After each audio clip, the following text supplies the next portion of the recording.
Baik, kita langsung saja kepada firman Tuhan. Kita akan buka Alkitab kita di dalam Markus pasal yang kelima. Ya. Markus pasal yang kelima ayat 25 sampai 34. Kita akan baca bersama-sama Saudara ya. Supaya kita tidak kehilangan momen. Baik semuanya, kita baca bersama 3, 2, 1. Adalah di situ seorang perempuan yang sudah 12 tahun lamanya menderita pendarahan. Ia telah berulang-ulang diobati oleh berbagai tabib, sehingga telah dihabiskannya semua yang ada padanya. Namun sama sekali tidak ada faedahnya, malah sebaliknya keadaannya makin memburuk. Terus, dia sudah mendengar berita-berita tentang Yesus, maka di tengah-tengah orang banyak itu, ia mendekati Yesus dari belakang dan menjamah jubahnya. Sebab katanya, asalku jamah saja jubahnya, aku akan sembuh. Seketika itu juga berhentilah pendarahannya dan ia merasa bahwa badannya sudah sembuh dari penyakitnya. Pada ketika itu juga Yesus mengetahui bahwa ada tenaga yang keluar dari dirinya. Lalu ia berpaling di tengah orang banyak dan bertanya, siapa yang menjamah jubahku? Murid-muridnya menjawab, engkau melihat bagaimana orang-orang ini berdesak-desakan desakmu, dan engkau bertanya siapa yang menjamah aku? Lalu ia memandang sekelilingnya untuk melihat siapa yang telah melakukan hal itu. Perempuan itu yang menjadi takut dan gemetar ketika mengetahui apa yang telah terjadi atas dirinya, tampil dan tersungkur di depan Yesus dan dengan tulus memberitahukan segala sesuatu kepadanya. Maka katanya kepada perempuan itu, hai anakku, imanmu telah menyelamatkan engkau. Pergilah dengan selamat dan sembuhlah dari penyakitmu. Haleluya. Kalau saya mempelajari ayat ini, saya ingat sekian puluh tahun yang lalu, saudara, ketika saya selesai khotbah di Tanjung, Brebes.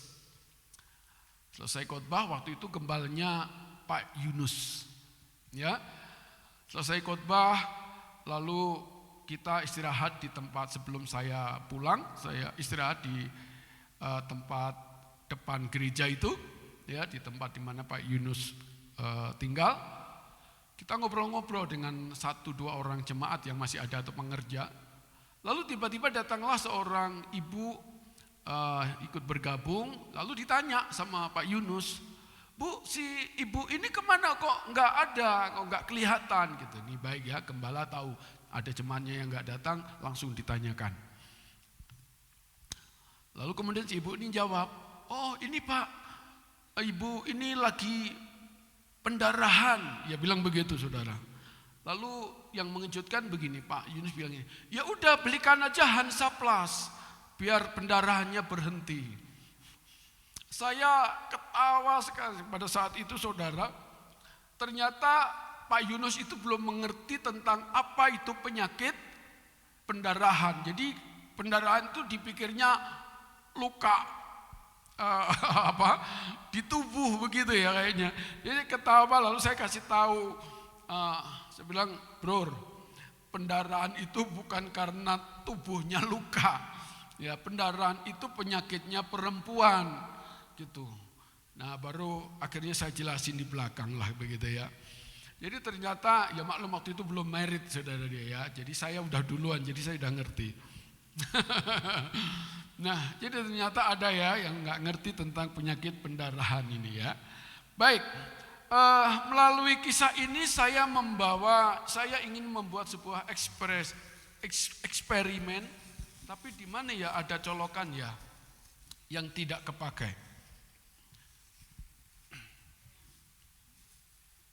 Wah, ini colokannya kepakai semua ya. Saya, apakah adakah yang saya ingin bisa pinjam sebentar? Oh ya, oke ada. Oke, thank you. Ini saya bawa dari rumah saudara, jadi artinya saya serius. Ya, nanti saya pakai tempat lagi. Oke, nggak usah, terima kasih sekali. Saya mau coba sendirian saja. Saudara, ini lampu, lampu murah meriah. Lampu masih baru. Menurut saudara percaya lampu ini berfungsi? Halo? Ini baru saya ambil dari kotaknya. Saudara percaya nggak lampu ini masih berfungsi? Percaya saudara? Yakin? Oke. Kalau saudara percaya, saya ingin katakan kepada saudara begini. Saya akan coba colokkan atau saya masukkan ke dalam fittingan ini, ya.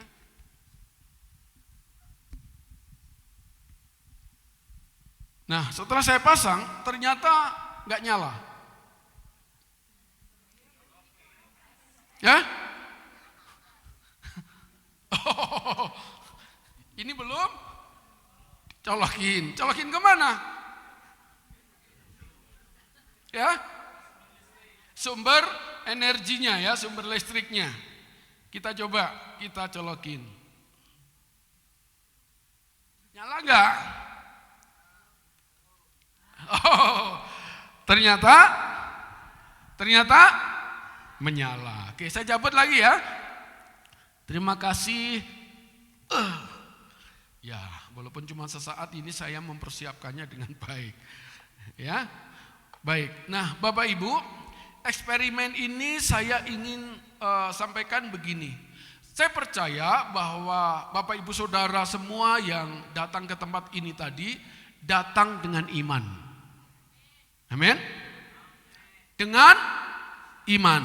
Nah, pertanyaan saya adalah selanjutnya begini. Ketika kita sudah datang nih dengan iman, lalu kemudian sudah ada di dalam gereja, pertanyaan berikutnya, apakah iman kita sudah terkoneksi dengan sumber energi atau belum? Perhatikan, apakah iman kita sudah terkoneksi dengan sumber energi atau belum? Siapa sumber energi di tempat ini? Tuhan Yesus. Ya, sumber energinya adalah Tuhan Yesus. Sumber kuasanya adalah Tuhan Yesus. Nah, masalahnya ada banyak orang datang ke gereja hanya menjalankan aktivitas keagamaan.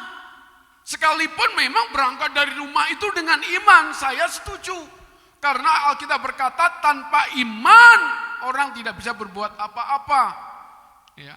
Jadi ketika kita meninggalkan rumah pergi ke gereja itu sudah punya iman gitu. Tapi masalahnya iman seperti apa dan apakah iman itu sudah terkoneksi atau belum dengan sumber energi sehingga iman yang kita punya itu akan menghasilkan dampak yang besar baik buat hidup kita sendiri maupun buat lingkungan di sekitar kita. Amin. Nah, melalui ayat ini saya mengambil tema tentang iman yang terkoneksi, ya.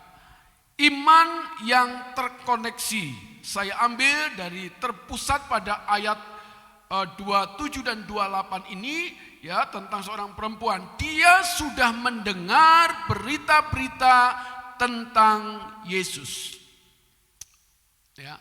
Ia sudah mendengar berita-berita tentang Yesus. Nah, karena mendengar, maka imannya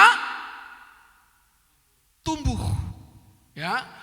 Maka di tengah-tengah orang banyak itu, ia mendekati Yesus dari belakang dan menjamah jubahnya. Sebuah tindakan atau action setelah imannya tumbuh.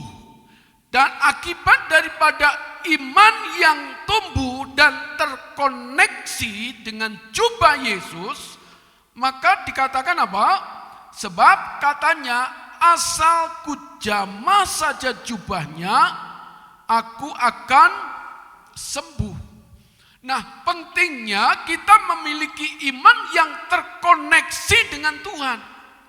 Kalau kita punya iman kepada Tuhan, maka iman itu harus selalu kita koneksikan dengan Tuhan.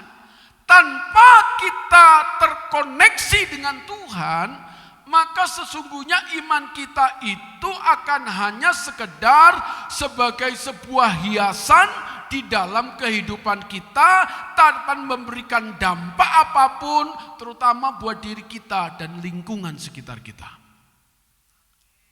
Amin. Jadi betapa pentingnya kita punya iman itu harus terkoneksi. Oleh karena itu yang pertama, firman Tuhan katakan milikilah semua punya iman. Amin. Semua punya iman. Nah, apa sih iman itu? Ibrani 11 ayat 1 memberikan sebuah penjelasan bahwa iman adalah dasar dari sesuatu atau segala sesuatu yang kita harapkan. Dasar dari segala sesuatu yang kita harapkan. Saya ingin tanya Bapak Ibu, punya enggak pengharapan? Apa yang hari-hari ini sedang saudara harapkan? Apa yang akan saudara harapkan ketika saudara tadi berangkat dari rumah menuju gereja? Halo? Gak usah dijawab sih masing-masing, tapi harus menjawab dalam hatinya. Punya enggak harapan? Kalau nanti aku ke gereja, bla bla bla bla. Atau ketemu Tuhan Yesus, ini yang pertama. Tapi terlalu rohani lah ya. Ke gereja, aku ketemu si dia yang lagi saya taksir. Bapaknya nih ya lah. Makanya membuat semangat pergi ke gereja. Itu saya dulu. Ya, saya dulu begitu. Termasuk yang sekarang ada juga sih. Ya. Nah, jadi kita punya harapan gitu loh. Ya. Kita punya harapan, kita pergi gereja memang kita punya harapan. Kalau kita ke gereja hanya sekedar merupakan aktivitas keagamaan kita, saudara, maka nggak ada dampak apa-apa. Ya. Maka kita memang harus punya harapan. Ya, nah, lalu dikatakan harapan apa? Bukti dari segala sesuatu yang kita tidak lihat. Nah, jadi iman itu adalah sebuah pengharapan dan bukti dari yang kita tidak lihat. Artinya tidak lihat itu artinya belum real, belum nyata, belum terjadi, belum ada di tangan kita. Tidak kelihatan. Atau kalau kita bicara tentang sesuatu adalah sesuatu yang akan terjadi nanti yang belum kelihatan. Apakah nanti aku di gereja akhirnya ketemu sama si dia atau tidak? Apakah nanti ketika aku di gereja aku mengalami perjumpaan pribadi dengan Tuhan atau tidak? Apakah ketika aku nanti ke gereja aku mendapatkan sebuah kepuasan atau tidak? Itu ada sebuah pengharapan yang tidak kelihatan. Ya. Nah, jadi jelas sekali bahwa iman itu memiliki 3 unsur penting. Yang pertama adalah dasar atau landasan. Dan ini setiap orang yang membangun harus memiliki ini. Jangankan orang membangun, saudara, orang untuk membaca Alkitab dan menafsirkan Alkitab itu juga harus punya ini, dasarnya. Ya, kalau di saudara kita di sebelah biasanya dia tanya apanya? Rumusannya. Gitu. Dalilnya gitu. Dalilnya seperti apa gitu ya. Nah, jadi orang beriman itu harus punya dasarnya dulu. Lalu kemudian dasar itu akan melandasi apa yang kita harapkan. Apa sih yang saya harapkan terjadi dalam hidup saya hari ini? Apa sih yang akan saya harapkan sesuatu yang terjadi atas bangsa Indonesia?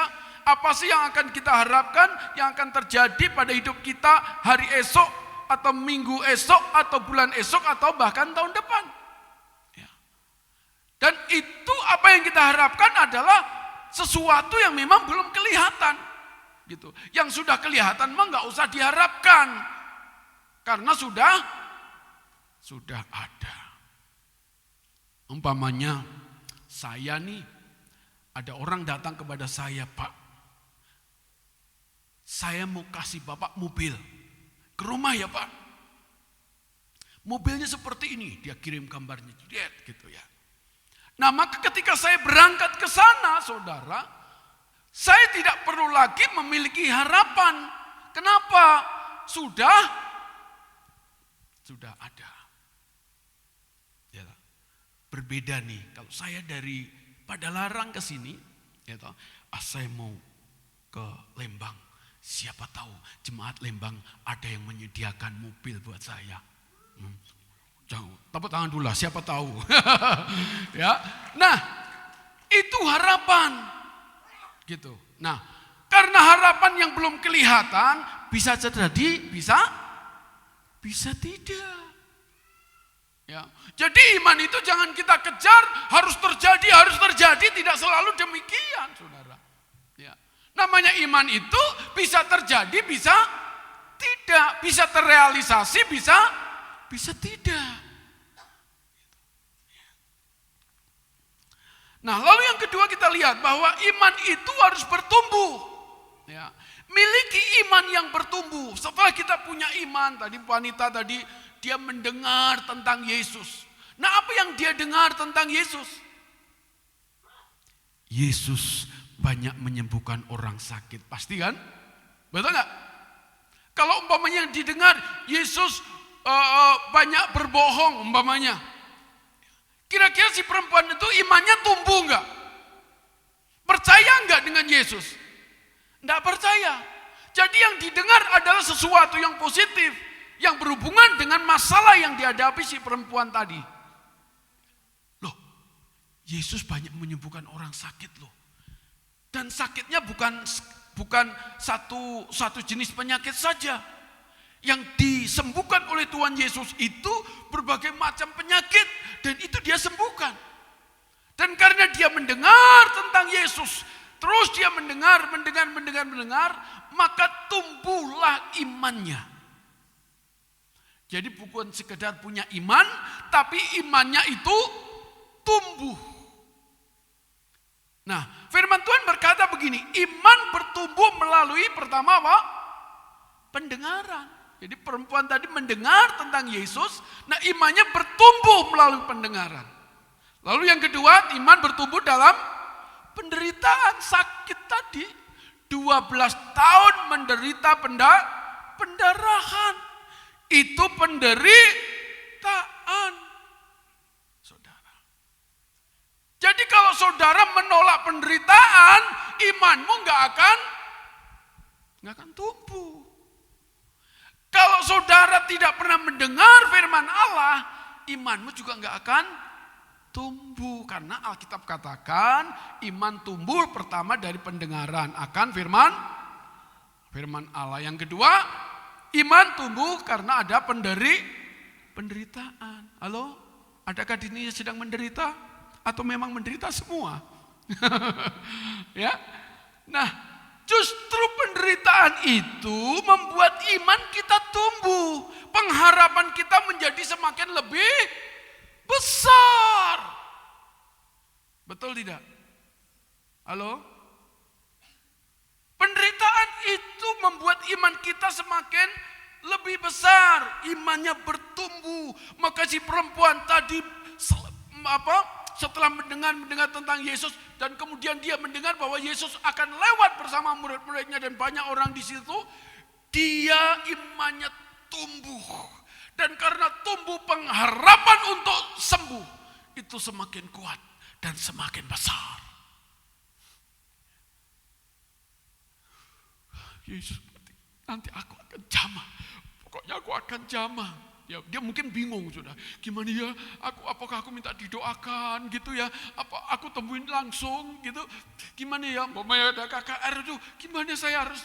Ini perempuan ini pasti mikir nih, aduh sementara dia dalam keadaan seperti ini, aduh saya mesti lakukan seperti apa ya untuk ketemu Yesus ini, supaya aku sembuh, supaya aku sembuh, supaya aku sembuh.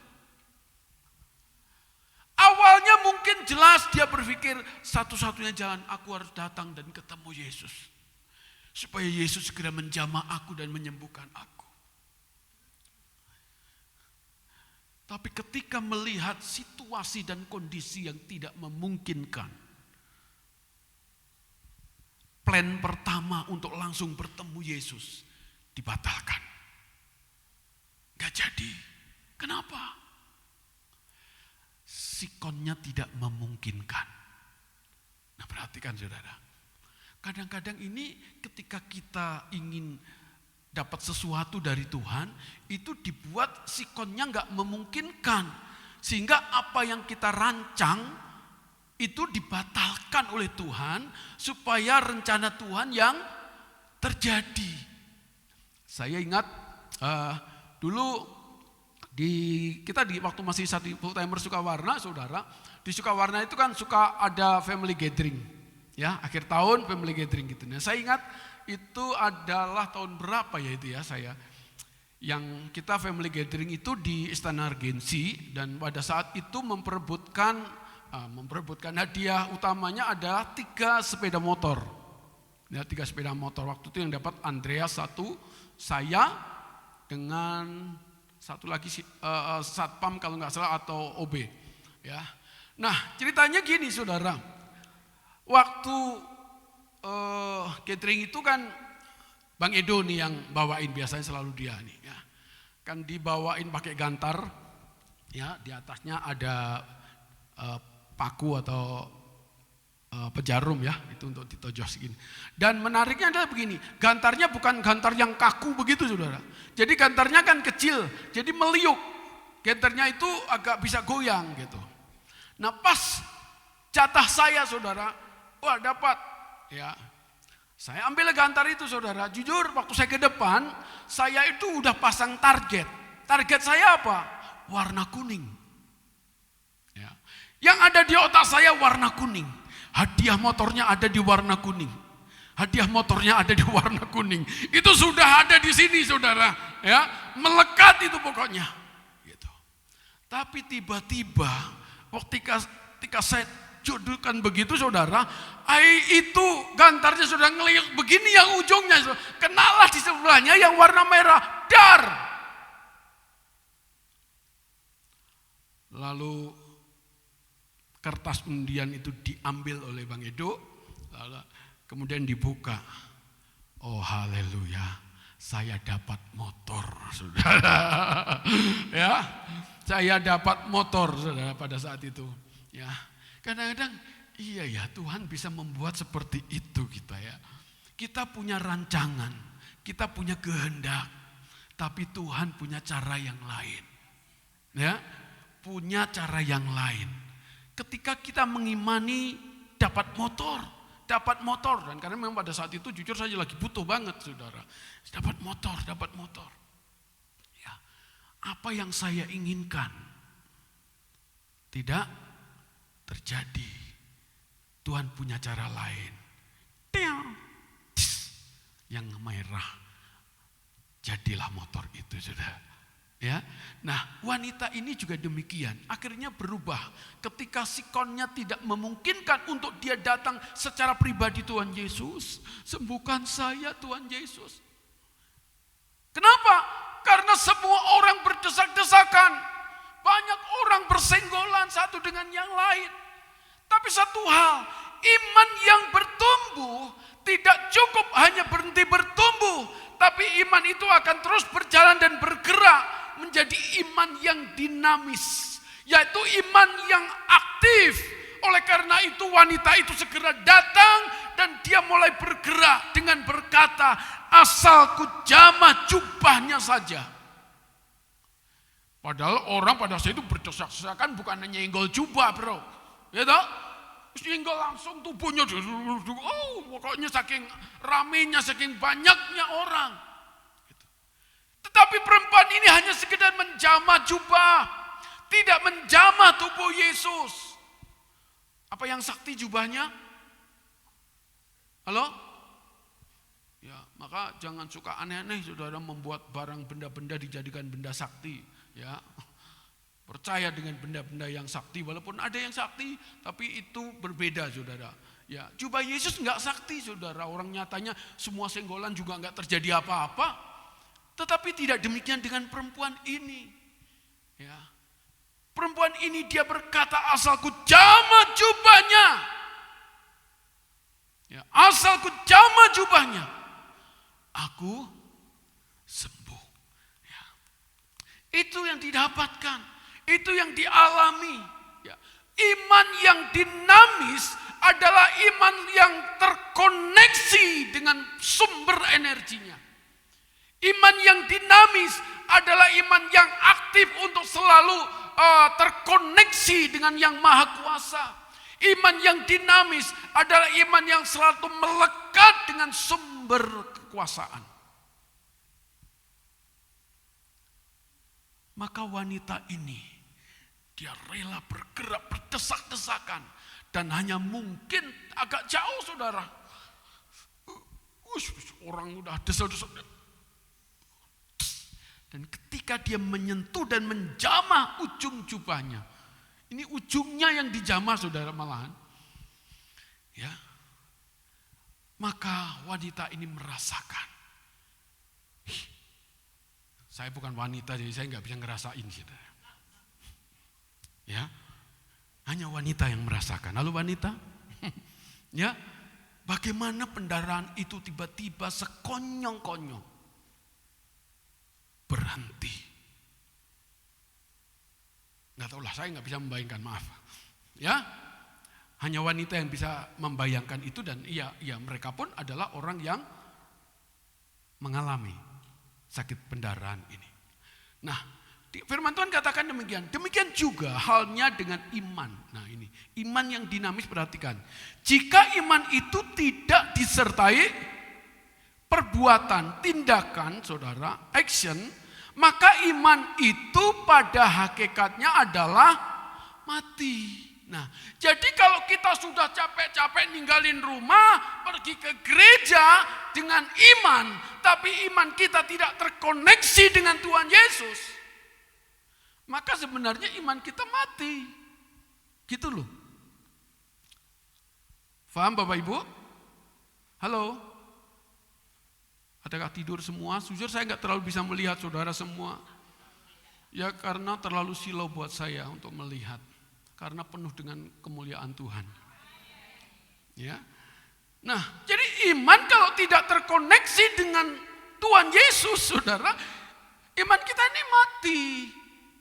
Gitu. Maka yuk kita koreksi, kita punya iman ini hidup apa mati. Ada banyak orang, aduh aku masuk gereja tapi aku tidak merasakan hadirat Tuhan. Why? Kenapa? Ya, makanya nyanyi pun males-males, ya, penyembahan males-males, hanya melotot, ngelihat kiri kanan gitu. Ya. Seharusnya iman kita iman yang dinamis. Ketika kita sudah dari rumah nekat aku mau ke gereja, maka harapan yang paling penting adalah terkoneksi dengan Tuhan Yesus. Bisa nggak di rumah terkoneksi dengan Tuhan Yesus? Bisa saudara. Tapi bukan itu, iman kita ketika kita melangkah pergi ke gereja, kita mengalami perjumpaan pribadi dengan Tuhan Yesus. Sehingga harapan itu akan menjadi kenyataan. Sebab seperti tubuh tanpa roh adalah mati, demikian jugalah iman tanpa perbuatan adalah mati. Ya. Sekali lagi kita akan melihat bagaimana sang wanita yang 12 tahun mengalami pendarahan ini, dia memiliki iman. Mungkin ketika itu dia mendengar tentang Yesus belum lama. Ya belum lama, mungkin lebih lama saudara udah bertahun-tahun. Ya. Tapi bagaimana ketika kita merespon tentang apa yang kita dengar, tentang apa yang dilakukan oleh Tuhan Yesus?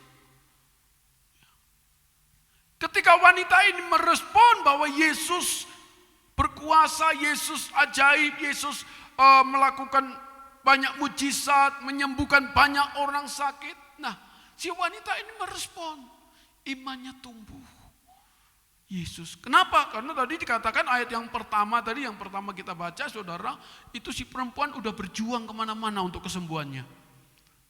Ya, udah ke Singapura, ya, udah ke mana, ke Malaysia, di mana sekarang di Penang, ya, yang lagi tren, ya, atau ke Guangzhou sana, ya, atau mungkin ke Jerman, ya, pokoknya udah kemana-mana dikatakan, sampai apa? Habis harta kekayaannya. Ternyata sumber kesembuhannya bukan di Jerman, bukan di Singapura, bukan di Penang, tapi dekat dengan dia, Yesus Kristus Tuhan. Amin. Amin, saudara. Ada banyak orang Kristen menghabiskan biaya ke berbagai negara, lupa kita punya sang penyembuh sejati, Yesus. Amin. Bukan nggak boleh, silakan aja. Orang duit-duit saudara, ya tak? Betul nggak? Saudara nggak pinjam saya kan pergi ke Penang? Ya, tak, duit-duit saudara silakan aja. Dosa? Enggak dosa, saudara. Tapi yuk kita ketemukan sumber kesembuhan sejati. Ketika iman kita terkoneksi dengan sumber kesembuhan sejati, maka segala apa yang tidak mungkin itu menjadi mungkin. Amin, saudara. Itu menjadi mungkin. Apa yang kau harapkan hari-hari ini dalam hidupmu, sudah enggak usah jauh-jauh, ada di dekatmu. Dia hanya sejauh doa. Dia hanya sejauh doa. Ku terhubung denganmu. Siapin ya nanti ya, nyanyi lagu ini ya, musik ya. Ketika kita terkoneksi, saudara, rasanya tidak ada masalah yang tidak bisa diselesaikan oleh Tuhan. Ya. Saya sudah 20 tahun berjuang untuk mendapatkan izin bangun gereja, saudara. Tanah Kanaan sudah sediakan sama Tuhan, 2000 meter. Ya. Tapi izinnya ini, saudara, sampai hari ini, saudara.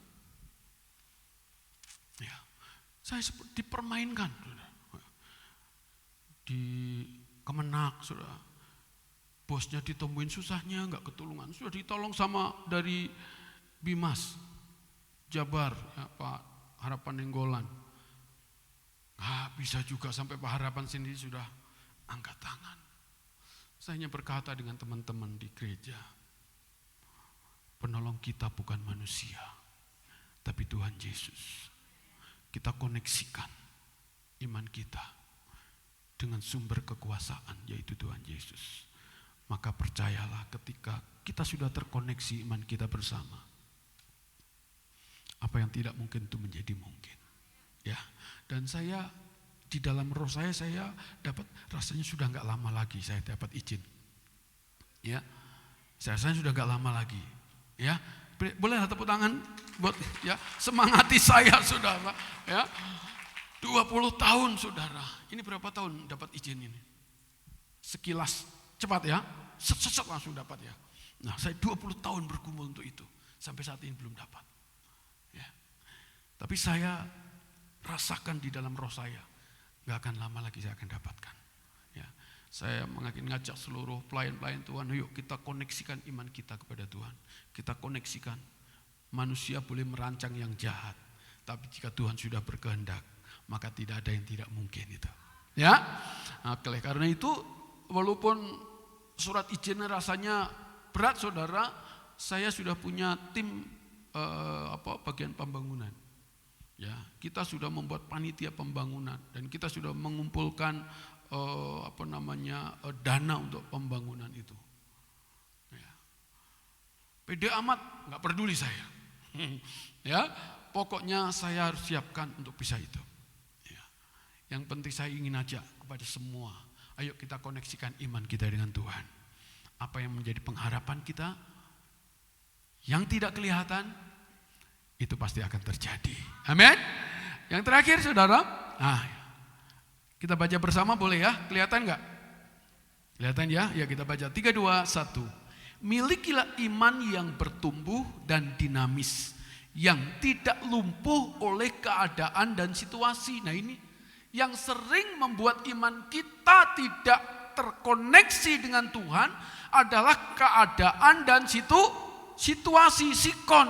Sikon ini sering membuat kita jadi frustasi, kita jadi merasa lelah dan lain sebagainya. Atau hal-hal yang membuat ada benturan-benturan, perbedaan pendapat, perbedaan prinsip dan lain sebagainya, yang akhirnya justru iman kita tidak bertumbuh, ya, semakin tenggelam. Maka Tuhan ajarkan kepada kita hari ini, milikilah iman yang bertumbuh dan dinamis, yang tidak terpengaruh dan lumpuh oleh karena keadaan dan situasi. Yang kedua, iman yang bertumbuh dan dinamis akan terus bergerak untuk terkoneksi dengan apa yang diharapkan dan yang tak kelihatan. Jadi jangan putus asa. Doa itu terus doa. Kalau kalian punya pengharapan di dalam doa itu, doakan terus. Sampai kalau perlu saudara lupa dengan doa itu. Ya. Hana mamanya Samuel berdoa terus sampai nggak bisa mengucapkan kata-kata untuk mendapatkan Samuel anaknya itu. Yang ketiga, iman yang benar hanya berpusat pada Kristus yang adalah Allah dan Tuhan itu sendiri. Yang mengerti dan percaya katakan amin. Beri tepukan yang paling meriah buat Allah kita. Mari para pemain musik maju ke depan.